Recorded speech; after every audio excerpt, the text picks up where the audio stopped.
सवाल का इससे आसान तरीका पूरे YouTube पर नहीं हो सकता।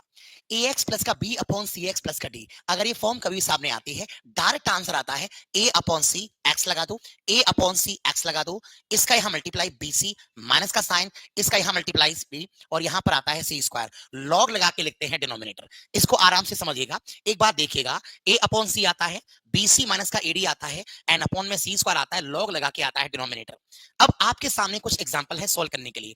a अपॉन सी 3/5 आएगा, साथ में लगाएंगे x, 5 दूनी 10, माइनस का साइन, 3 तिया 9, 10 माइनस के 9 कितना आएगा तुम्हारा 1, सी स्क्वायर, 5 का स्क्वायर करेंगे 25 आएगा, यहां लगाएंगे लॉग, लॉग लगा के डिनोमिनेटर 5x प्लस का 3, and the question is over. एक और सवाल है, 2/3, यहां पर कितना आएगा x, 3 तिया 9, 2 पंजे 10, 9 माइनस के 10 कितना आएगा -1, अपॉन में सी स्क्वायर मतलब 9, लॉग लगा करके डिनोमिनेटर बोले तो 3x प्लस का 5, एंड क्वेश्चन इज ओवर। है ना बढ़िया चीज।